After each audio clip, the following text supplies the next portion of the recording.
Estava vendo aqui na internet um instituto de pesquisa chamado IDEA, juntamente com uma consultoria, ou essa consultoria Cause pediu para que o instituto fizesse uma pesquisa sobre qual seria a palavra do ano para 2022. Você pode me dizer, não que seja no chutômetro, talvez alguns já tenham visto essa mensagem domingo passado, né?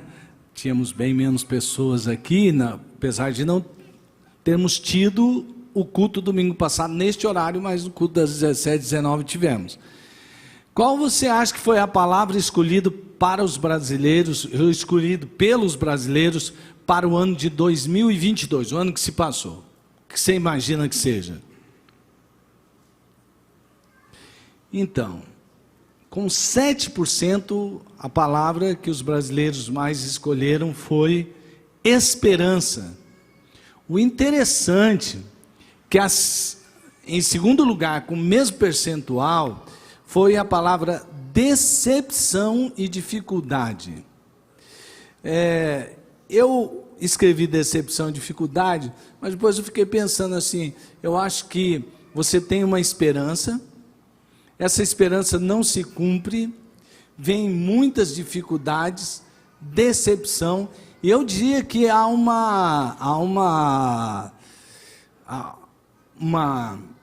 me sumiu aqui o nome, mas há uma equação aqui para ser igual a... Então eu creio assim, que decepção gera desilusão, que é igual a desânimo, não é verdade? Você tem uma expectativa e você sofre passa por dificuldades, tem uma desilusão e logo surge o desânimo. E a palavra de Deus então vai falar conosco hoje a respeito disso e como construir um 2023 cheio de esperança, não só de expectativa, mas a esperança que vem da fé da palavra de Deus. Eu tenho uma netinha, ela é muito linda. Está aí a Luísa? Não, está lá em cima? Não veio ainda, mas eu não sei. A Luísa, eu percebo que como toda criança, se você fala alguma coisa de repente que não é para ela fazer naquele momento, ela chora como se o mundo fosse acabar. Às vezes ela fala um negocinho assim, eu falo assim, mas por quê? O pai dela fala para ela assim, o Felipe, mas por que chorar desse jeito? Nós só estamos conversando. Mas quando se é criança, às vezes uma desilusão pequena, uma decepção, vamos dizer pequena, um não pequenininho, se torna num grande desastre emocional, não é verdade? Quando você vai crescendo, não acontece mais tanto assim, sim ou não? Você fala, não, isso aqui, tem que saber conviver com isso aqui. O mundo não vai acabar porque eu não posso comer um chocolate agora, né? O mundo não vai acabar porque não tem alguma coisa que eu pedi. Isso se chama maturidade. Faz parte do amadurecimento psicológico você entender essas coisas. Maturidade é algo que Deus quer que nós alcancemos. E Ele vai trabalhando ano após ano, para que nós nos amadureçamos nele, porque a maturidade, ela vem através de um trabalho com disciplina. Aliás, disciplina é uma palavra bem popular, não é verdade? A hora que você fala em disciplina, o que surge na sua mente? Pô, não vou poder mais comer aquele doce que eu tanto queria, porque se eu quero ter um peso melhor, uma melhor saúde, né, eu preciso parar de comer tanto doce assim. E quando a idade vai indo, mais ainda, né?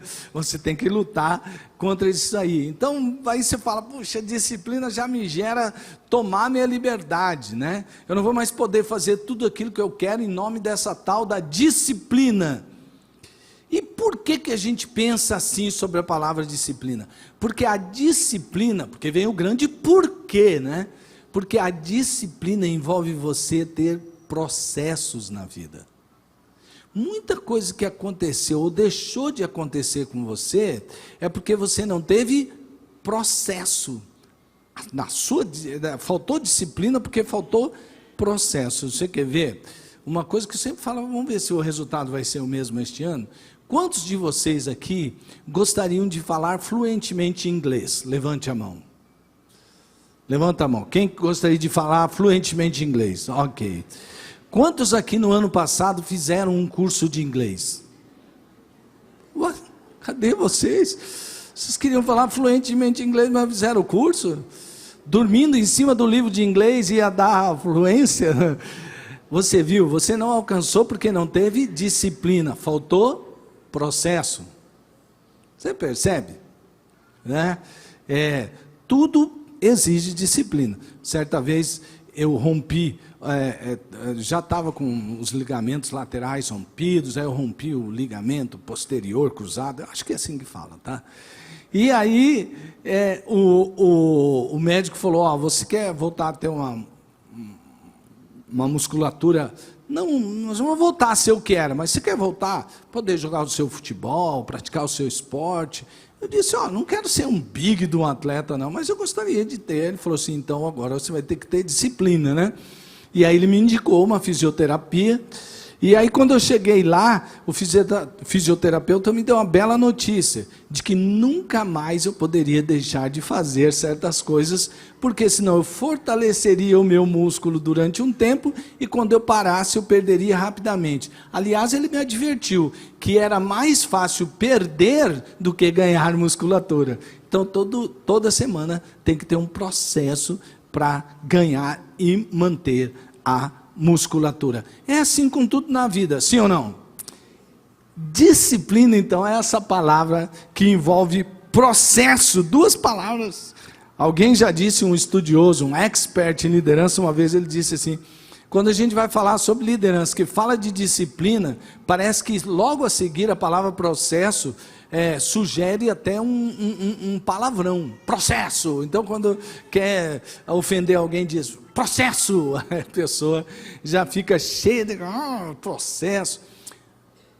Eu li uma frase do Bernardinho, que é um técnico muito bem sucedido na área esportiva, no esporte do vôlei. Ele diz uma frase muito interessante, a distância entre o sonho e a realidade chama-se disciplina. A distância entre o sonho e a realidade chama-se disciplina. Disciplina é o caminho para a maturidade, amém? Então, usando de um recurso mnemônico, eu quero que você decore, eu quero que seja bom para você. E repetir, falar, deixar sair palavras, dizem os neurocientistas, né, que ajuda você a memorizar. Então, usando esse recurso mnemônico, queria que você repetisse comigo. Diga assim, disciplina. Disciplina. De novo, disciplina. O caminho para a maturidade, diga. Sim, sim.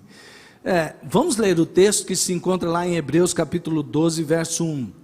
Diz assim o texto: portanto, também nós, uma vez que estamos rodeados de tão grande nuvem de testemunhas, livremo-nos de tudo o que nos atrapalha e do pecado que nos envolve, e corramos com perseverança a corrida que nos é proposta. Quero chamar a atenção para você sobre rodeados por tão grande nuvem de testemunha. Quero chamar a atenção de você sobre a palavra livremo-nos, e quero chamar a sua atenção para a palavra perseverança que está aí no texto. O processo para a maturidade envolve motivação, liberdade e perseverança. Por isso, motive-se, livre-se e persevere. Motive-se, livre-se e persevere. Motive-se, livre-se e persevere. Motive-se e mantenha-se motivado. Livre-se e mantenha-se assim. E persevere. Persevere no propósito de Deus para a sua vida. A primeira parte do versículo 1 do capítulo 12 fala sobre motivação. Motive-se, mantenha-se motivado. Quer ver? Olha o que o texto diz. Portanto, também nós, uma vez que estamos rodeados por tão grande nuvem de testemunhas. E aqui o texto vai citar inúmeras testemunhas, ou não, no caso aqui, inúmeras, não dá para contar. Mas na Bíblia sim existem inúmeras testemunhas para motivar você. Aí o autor, a carta aos Hebreus, ele cita Abel, Enoque, Noé, Abraão, Isaque, José, Moisés, Josué, Raabe, Gideão, Baraque, Sansão, Jefté, Davi, Samuel, os profetas, e até cita assim, olha, nós nem temos tempo para dizer, e fora os anônimos. Então todos eles são nossos motivadores, mas o principal de todos eles é Jesus. Vou pedir para você participar comigo. Quantos de vocês aqui tem um personagem bíblico que ajuda muito você a se manter motivado? Diante de uma luta, diante das dificuldades, você se lembra daquela história, ou você já teve uma experiência de passar por alguma oportunidade e ler na Bíblia, ou de se lembrar de algum personagem bíblico, de alguma história na Bíblia que motivou você, porque histórias, elas são boas, né, para serem contadas, e elas ensinam muito, elas nos ajudam muito. Quantos de vocês têm personagens bíblicos prediletos que ajudam vocês a ficarem motivados? Levanta a mão, quem lembra de um personagem bíblico, a hora que... Ok, então, posso perguntar para você, qual é esse personagem bíblico?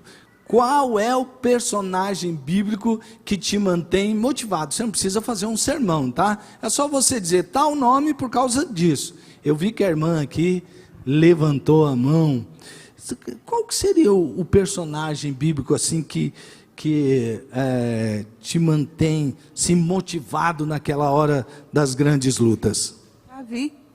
Davi, a irmã citou aqui Davi. Davi está ali na lista? Não, ele nem está ali na lista, ali entre Jefté e Samuel. Por que é que Davi motiva? Porque ele foi um grande servo do Senhor e ele teve muitas lutas. Mas ele confiou em Deus e teve muitas vitórias. Amém. Você está vendo? Davi, aliás, quando você falou de lutas, Davi era um guerreiro, né?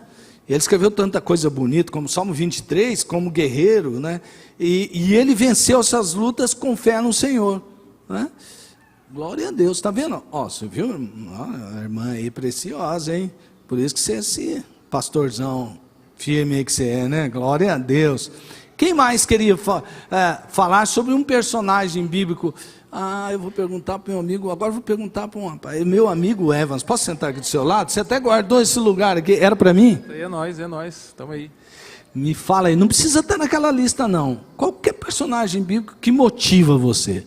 José, e o José está lá. Me diga, por quê? Por inúmeras razões, mas uma que eu me lembro que eu estava lendo o texto um dia, né? Cara, aquilo ali parte do seu coração, né? Porque assim... foi feita muita maldade contra ele, muita maldade, né? Pelos de casa, né, cara? Exatamente.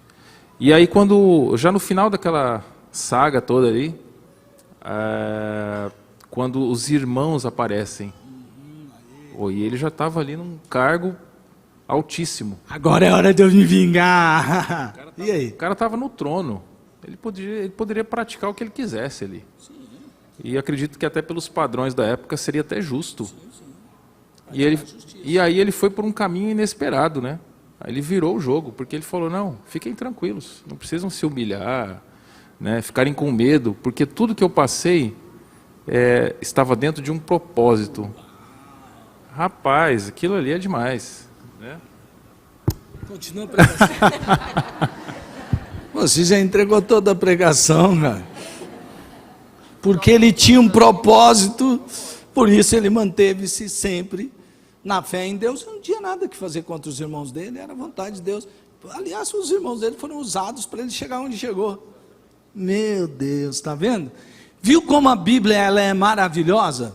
Ela traz histórias para que você e eu nos mantenhamos motivados, mesmo diante das lutas e diante de tantas injustiças. e cometidas por pessoas dentro da sua própria casa. Esse é o propósito. Quando a Bíblia fala, olha, estamos rodeados de tão grande nuvem de testemunhas, grande nuvem de testemunhas, no plural, está dizendo para você, mantenha-se motivado, porque não há nada que você esteja passando agora que alguém já não passou. E todos que venceram, foi porque creram no nosso Deus. Essa é a motivação para você nesta manhã. Mas principalmente, o texto tem alguém que é o principal de todos. Veja o que diz o versículo 2, na primeira parte do capítulo 12. Olhando firmemente para o autor, o autor, o líder, o pioneiro e consumador da fé, quer dizer, é aquele que consuma e é aquele que aperfeiçoa a nossa fé. Tem tudo a ver com maturidade. Sobre aperfeiçoador, eu colhi aqui um texto muito lindo que escreveu Cotton, um teólogo. Ele disse assim: aperfeiçoador, aquele que levou a fé à perfeição. Jesus é que leva a nossa fé à maturidade total. Nele compartilhamos das perfeições de Deus. Ficar com os olhos fitos em Jesus, lembrar daquela obra que Jesus fez, como ele andou, como ele venceu, como ele perseverou no propósito de Deus, morreu em uma cruz e ressuscitou. A gente manter os olhos fitos nessa história contada através da vida de Jesus, nos mantém sempre motivados. Por isso, não tire os olhos de Jesus, não tire os olhos de Jesus, não se deixe paralisar por decepções e dificuldades, vão causar desânimo na sua vida. Não perca a esperança, motive-se na história de homens e mulheres da palavra de Deus, que também enfrentaram decepções e dificuldades e venceram com fé, mantiveram a esperança por causa da fé. Mantenha o seu olhar em Jesus, autor e consumador da nossa fé. A Maria Cândida está por aí? Hoje, sim ou não? Fica em pé, dá um tchauzinho para todo mundo aí. Aí, glória a Deus. Essa aí é a Maria Cândida, mulher de fé, glória a Deus. Agora, pode se assentar. Se fosse o escritor ia continuar escrevendo assim, ele colocaria muitos heróis da fé. Estaria lá o nome do Martin, estaria lá o nome do Leno, da Raquel, da Maria Cândida também. Aliás, ela é uma inspiração. Existem vidas que ainda hoje nos mantém motivado. Ela é uma dessas. Obrigado por ser quem é. Glória a Deus. Vamos, olha só, a Maria Cândida passou por muitos problemas dentro da família, cuidando de um parente que enfrentou doença séria, estava com todas as suas dificuldades nos lares, atravessou um vale, né? E agora também está num vale com sua própria saúde. Já oramos, cremos na cura em nome de Jesus. Mas a Maria Cândida, ela não deixou de fazer o que tinha que fazer, não ficou desmotivada por causa das suas lutas. Ela manteve-se firme fazendo discípulas. Eu tenho aquela foto das discípulas dela, ou é melhor já colocar o vídeo, produção? Não, tem as fotos. Olha aqui, ó. Todas essas mulheres foram e estão sendo discipuladas por quem? Pela Maria Cândida. Você acha que você não tem tempo para orar, para ler a Bíblia, porque tem muito problema? Pois é, olha só. Tanta gente. Vamos ouvir um pedacinho do testemunho da Maria Cândida que a gente já viu outras vezes aqui, inclusive no culto da virada. Vamos lá. Eu vejo o maior milagre é a transformação de uma pessoa. Amém. Então, irmãos, eu peço com amor para vocês. Não deixa para amanhã. Não deixa. Faça. Porque quantas pessoas que estão entrando na nossa igreja, como duas meninas, essa aqui também, ó. Eu não conhecia, eu estava ali fora, na portaria, servindo, e ela estava sentada de costas. Eu vi que muitas das vezes ela chorava, né? Quando terminou o culto, a gente na pandemia ainda, eu falei para o meu esposo, eu preciso falar com essa moça. Ele falou, vambora, né, no horário do culto da manhã. Eu falei, não, preciso falar com essa moça. Peguei o contato dela, falei, olha, eu estou aqui. E comecei a orar com ela. Desde então, pastor, eu não larguei mais dela. E ela vai se batizar agora, em dezembro. Então...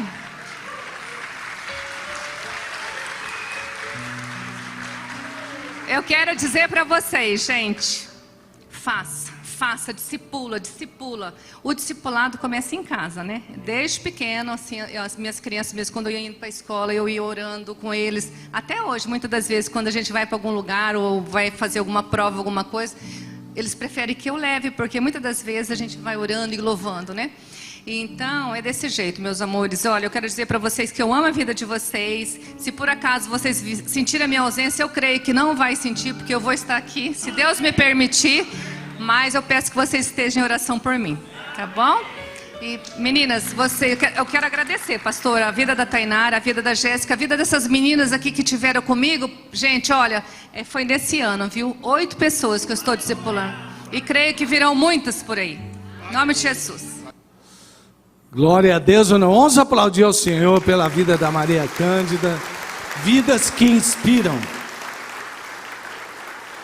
Ou seja, a lista não acabou de ser escrita, ainda tem, se você olhar para o seu lado, tem muita gente motivando você, dizendo para você, não desista, mantenha-se motivado.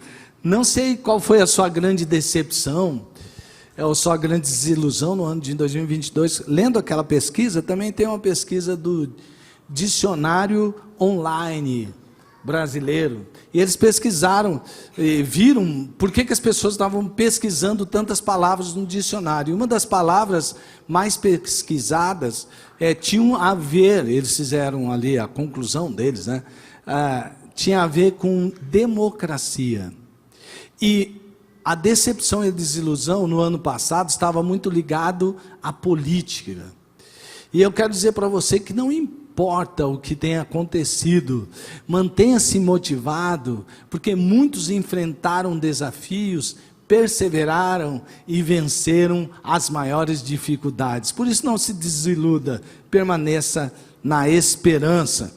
E aí, ao invés de tanto ficar se deixando corroer pelas desilusões, faz como Maria Cândida, invista em vidas. Você viu tanto ali, vai se batizar e já se batizou. Olha aí que bênção.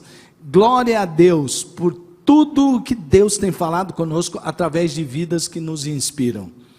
Quando se fala de motivação, às vezes as pessoas dizem, motivação não dura até você chegar na esquina, esse negócio de palavra motivacional, otimismo. Você quer que eu seja o quê? Desmotivado e pessimista? Não, isso aí não dá para ser. Olha só o que disse Zig Ziglar sobre a motivação. As pessoas costumam dizer que a motivação não dura para sempre. Bem, nem o efeito do banho, por isso recomenda-se diariamente. Legal, hein? É isso aí. Segundo, livre-se, lembre-se, motive-se, depois livre-se. Livrar-se do quê? Sim, porque tem peso morto na sua vida aí, tem coisas que você está gastando energia com que não deve, é sobre isso. Olha só o que diz o texto, livremo-nos de tudo, essa é a parte B do versículo 1 do capítulo 12, livremo-nos de tudo o que nos atrapalha e do pecado que nos envolve, livre-se dos embaraços, aqui a palavra é justamente essa, coisa que vão te embaraçar, a tradução aqui sobre, é o peso, aquele estorvo, porque os pesos leves, eles ficarão mais pesados com o passar do tempo.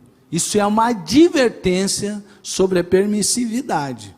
Você vai permitindo que certas coisas continuem na sua vida, e isso que você acha que não tem nada a ver, é uma coisinha de nada, é justamente o que vai e pega. Esses dias eu estava aqui, você notou que tiramos algumas cadeiras para ficar um espaço maior entre as pessoas, e até por um certo cuidado de saúde e tudo. Mas quando eu cheguei aqui, no outro dia, estava tudo lindo, maravilhoso, eu vi que tinha algumas cadeiras que eu falei, ainda pode ser tiradas. Aí eu tirei uma cadeira, mas era muito leve, Gilson, mas leveinha. Aí eu falei, vou pôr 3, e empilhei uma em cima da outra. Primeira vez que eu carreguei 3 cadeiras, só aguento essas 3 cadeiras. Na hora que eu voltei e fui levantar mais 3 cadeiras, eu disse assim, essas 3 cadeiras estão mais pesadas do que as primeiras 3 cadeiras. Alguém não fabricou certo esse negócio aqui, né? Está mais pesado. Isso não era verdade. O grande lance é que, quando você vai passando o tempo, né? Ainda sou muito jovem, mas começa a doer aqui, né? E aí as cadeiras fez doer minhas cadeiras, como diz a minha mãe, né? Estou com uma dor nas cadeiras, né? Então, olha só, você tem aqui uma advertência contra a permissividade, porque o pecado, ele não te derrota imediatamente. O pecado, ele é sedutor, existem alguns desejos dentro de você, e aí o pecado vem e te seduz a fazer aquilo que não está correto. E o propósito do pecado é fazer você errar o alvo. O propósito final não é que você cometa um errinho aqui e outro ali, não. É você desviar-se do caminho. Veja só que o texto diz em uma versão que o pecado ele tenazmente assedia, ou seja, ele envolve habilmente, ele cerca, incomoda continuamente, até minar suas energias para dominar você totalmente. Não é só um erro, não é só um embaraço, não. É tudo isso junto que, por fim, trará derrota e desânimo. Desânimo. Algo para fazer você desistir do caminho. Veja só o que o pecado faz, né, gente? Então, livre-se dos embaraços do caminho, livre-se dos pesos que atrapalham você voar. Deus quer fazer você voar, mas às vezes você está preso lá numa algema que impede você de voar. Livre-se de todo o pecado. Tolerância zero com o pecado. Então agora vamos à prática. O que seriam alguns desses embaraços aí? O embaraço talvez é que a primeira coisa que você faz no dia, ao invés de ser ler a Bíblia e fazer uma oração, é olhar o seu Twitter, é olhar o seu Instagram, é olhar o seu Facebook, e aí as primeiras notícias que te tomam são as notícias do seu influencer no Instagram, ou naquele canal do YouTube que você gosta de ouvir tanto o seu influencer, e às vezes coisas que não tem nada a ver. Você, não, eu só estou vendo coisinha assim de moda, de construção, de comida, mas não é para você ver isso. Primeiro, alimente-se em primeiro lugar, dê as primícias do seu tempo para o Senhor, para a sua palavra, para um momento de oração, porque senão essas pequenas coisas que você acha que são pequenas, como aquela minissérie, chama mini para não ser série, né? Que você vê lá na Netflix. Cuidado, é aquele filme, não, mas eu seleciono, então eu também seleciono, mas mesmo naquele filme que você fala, isso aqui é uma comédia romântica bem levinha, tem coisas que se você não estiver prestando atenção, vai te envolvendo, de repente, você não acha tão errado aquele relacionamento, você não acha mais tão errado aquele conceito sobre sexualidade, porque tudo está ali, tudo está tão bonito, está pintado com cores que são assim, né? Cuidado com essas coisas, porque essas coisas justamente que causam o enrosco, que serão pesos difíceis e que farão desviar você do caminho pelo qual Deus quer andar.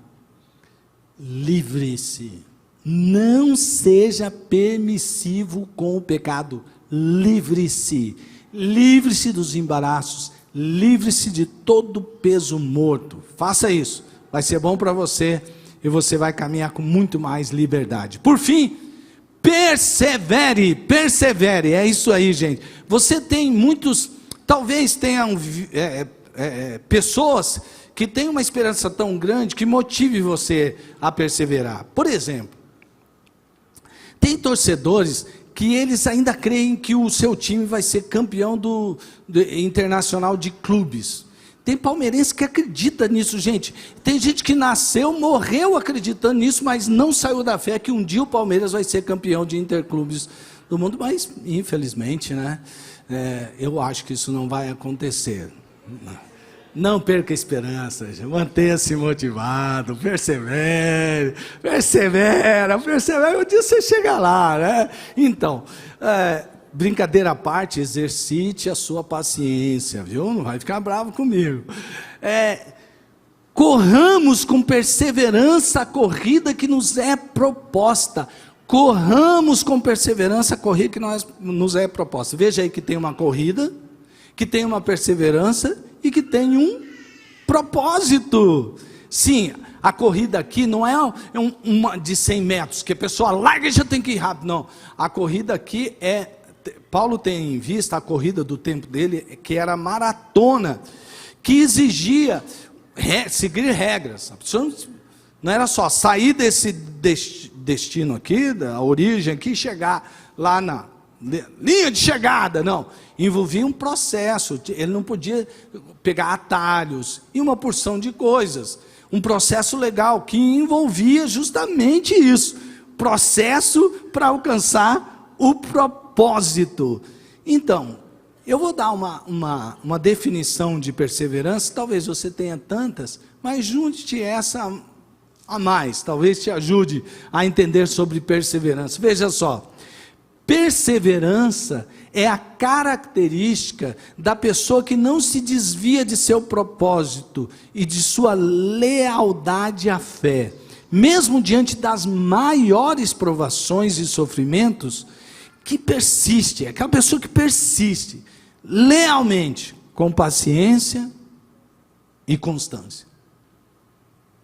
Perseverança é característica da pessoa que não se desvia de seu propósito, de sua lealdade à fé, mesmo diante das maiores provações e sofrimentos, que persiste lealmente, com paciência e constância. É maravilhoso a gente ver como uma pessoa, você está assistindo um esporte qualquer, tinha um tenista, o apelido dele era Fininho, eu não acho que, não morreu pelo menos que eu saiba, era o Fininho. Sabe qual que era a característica que chamava a atenção do Fininho? É que ele nunca desistia de nenhuma bola. O cara jogava a bola, pá, lá no fundo, ele saia correndo na quadra e puf, devolvia. Aí o cara dava aqueles slicezinhos assim, aqueles manhoso, de tenista manhoso, ele saía correndo. Mesmo que algumas vezes ele não alcançava, ele não conseguia chegar. Tinha outra, ele fazia a mesma coisa, ele perdia não sei quantos quilos por cada partida. Ele era conhecido como um tenista que tinha garra. É aquele que você fala assim, não, esse aí é raçudo, eu quero ter ele no meu time, pode não ter muita técnica, mas é raçudo, e corre o tempo inteiro, ele está lá, dentro da quadra, dentro do campo, ele está lá, ele tem garra. Aliás, nós já ouvimos isso em uma palestra do Summit, da palestrante dizendo que garra é paixão e perseverança constante, especialmente em relação a objetivos de longo prazo. Tem gente que larga bem, mas acaba mal, né? Eu acho que aqui na América do Sul dizem isso sobre o cavalo paraguaio, né? Ele larga lá na frente, mas dali a pouco ele está por último. Eu não sei porque tem essa fama do cavalo paraguaio, coitado do cavalo paraguaio, mas ganhou essa fama. Mas essa palestra no Summit nos ensinou algo sobre garra, que mantém você perseverante. É ter um objetivo, e diante desse objetivo você colocar 100% de foco. Sabe por quê? Eu não sei. E antes isso só acontecia mais com as pessoas mais velhas, mas está acontecendo com as pessoas mais novas também. Você sai do seu quarto e tem uma coisa que você tem que fazer lá na sala. No caminho você passa por um corredor e você vê uma coisa desarrumada. Aí você vai lá e arruma. Aí você passa pela cozinha e você vê um negócio meio que pingando, uma torneira, você vai lá e olha. Aí você vai, limpa. Até quando você chega na sala e pergunta assim, o que eu vim fazer aqui na sala mesmo? É como aquele cara que você dá um trabalho para ele, ele sai, mas ele cumprimenta um lá, ele cumprimenta outro lá, conversa, e quando o cara fala não sei o quê, é mesmo, quer que eu te ajude? Ele ajuda e tal, aí chega o outro que pediu a coisa para ele, que ele tinha que fazer, você já fez? Não deu tempo ainda. Perdeu o foco. Receber feedback. Muitos de nós não gostamos de receber feedback, não é verdade? Pô, estou me esforçando, dando o melhor de mim, vem essa pessoa falar esse negócio, não é? Nós precisamos entender que o feedback, mesmo que às vezes é de uma pessoa negativa, que não quer que você alcance o seu objetivo, vale a pena você ouvir.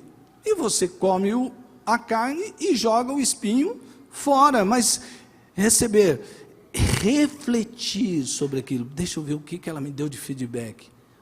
Já sei, é verdade, vou aproveitar isso aqui, eu vou aperfeiçoar a maneira como eu estou fazendo para alcançar o meu objetivo, refletir e aperfeiçoar.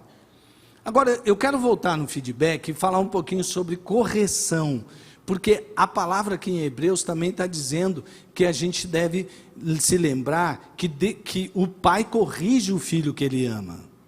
E a correção muitas vezes não é muito fácil. O que você faz com a correção?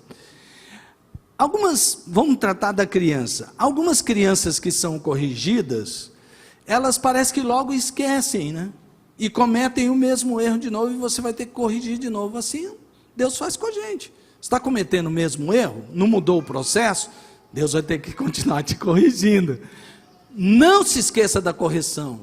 Mude, e vai ser legal para você. Depois, segundo, não despreze a correção, porque você vai se tornar um tolo. Geralmente se tem, e é verdade, que as pessoas mais velhas, elas são o quê? Elas são maduras. Mas Salomão advertiu certa vez que nem todo velho é maduro, é sábio. E nem todo jovem é tolo por causa da sua pouca idade. Porque, como disse um filósofo chamado Aldous Huxley, ele diz assim, que experiência não é aquilo que acontece com você. Experiência é aquilo que você faz com que acontece com você. Por isso, não despreze a disciplina. Não faça como aquela criança que ela foi disciplinada para tentar causar uma certa, né? Perceba, chamando a atenção. Ela dá com o ombro e fala, nem doeu, nem ligo mesmo. Aí o que vai acontecer com você? Você não vai, a correção não vai produzir o efeito que você precisa. Não se desanime, mantenha-se resiliente, não desmaie com a disciplina. Muitas vezes na sua vida, você vai passar por coisas que vão provar você, que vai trazer peso sobre a sua vida, mas seja como aquela espuma, né, que é resiliente. Certa vez eu aprendi com uma pessoa que vendia móveis, ele estava falando sobre o sofá, e ele disse assim, que a espuma porcaria, ela parece macia a priori, e aí você senta, macio.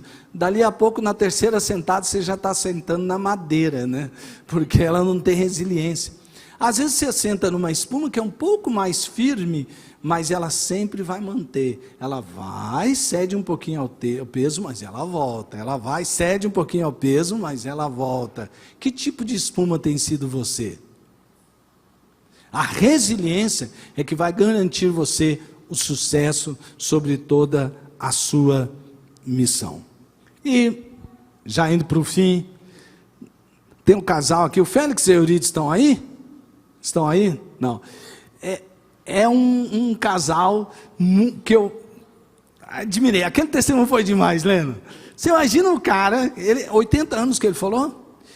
Ele continuar perseverando daquele jeito. E o casal, os dois tiveram Covid, não foi, Leno? Me ajuda aí. Eles tiveram Covid, tiveram vários problemas. E interessante, eles disseram que não deixaram de fazer uma reunião do PGM, que acontece sempre na casa deles, nem no tempo que eles estavam com Covid, ficaram trancados lá no quarto, e escolhiam um líder, né, Leno? E o líder ia lá e liderava o PGM. Você acha que você tem dificuldade? Vamos desistir, porque, não, dá um tempo para mim. Dá uma olhada, eu peguei um pedacinho do testemunho do Félix aqui, quando teve a celebração dos PGM, vamos escutar. Vou dizer assim, pessoalmente, com 80 eu me sinto como Caleb, né? Olha o Caleb. Eu quero subir as montanhas, mas lá tem muita dificuldade, nós sabemos, Mas eu quero dizer que o grupo está unido. Nossas reuniões são 100% participativas. Testemunhos, abraços e cuidado com pessoas, né? Assim, nós temos aqui a Emma com o pastor João, eles são nossos líderes de missões e dão muito trabalho para o grupo, porque eles têm amor por missões, e nisso transferiu para o nosso grupo também o amor, e queremos no ano que vem ser um ano sempre melhor que o ano anterior, que o Espírito Santo possa aperfeiçoar a sua obra na nosso PGM. Se eu pudesse resumir em uma palavra o nosso PGM, seria unidade. Você viu aí, ó. E até tem a palavra, né? Unidade, que tem tudo a ver com o que nós estamos fazendo juntos. Sim, porque Deus tem um propósito para cada um de nós, particular, sim, mas tem um propósito também para todos nós juntos, principalmente como família Primeira Batista, que é cuidar de pessoas, que é amar, que foi o maior dos mandamentos que Deus nos deixou. Você percebe aí que o Félix, não tinha ouvido essa mensagem, mas teve um personagem que também é um dos meus prediletos, que é o Caleb. O Caleb, ele demorou 45 anos para receber a promessa que Deus tinha feito para ele, para todo o povo, mas ele creu, dado por Moisés. Passou 45 anos, ele era mais velho há 45 anos, ele não chegou lá para Josué, que era o líder então depois da morte de Moisés, e falou: me dá uma terra facinho de eu conquistar. Sabe o que ele falou? Não, eu quero aquele monte, irmão, porque lá, eu sei que é difícil subir, tem que subir, tem que cansar para subir, chegar lá ainda vai ter que guerrear, e vai ter os gigantes lá, mas Deus me prometeu, e na força da fé, na promessa de Deus, eu vou subir esse monte e vou conquistar essa terra.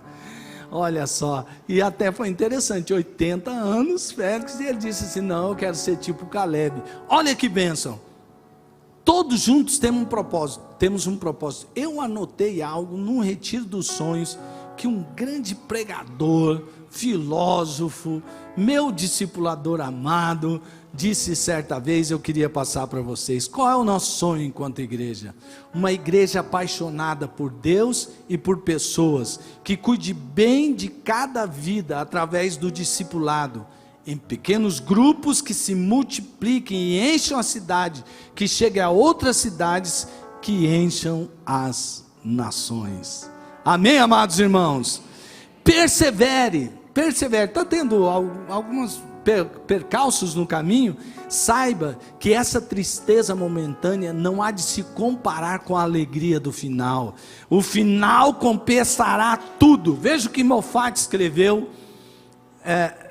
que nos inspira. Olha só, o que inspira os crentes a perseverarem e resistir a tudo é a sua visão do invisível. O que inspira os crentes a perseverarem e resistir a tudo é a sua visão do invisível. Amém? Amém? Você toma posse dessa palavra, sim ou não? Glória a Deus, a palavra de Deus é linda. Lembre-se que a disciplina vai levar você ao sucesso na caminhada, vai te fazer maduro. Por isso, mantenha-se motivado, livre-se de todo enrosco e persevere, vai valer a pena a sua perseverança em nome de Jesus.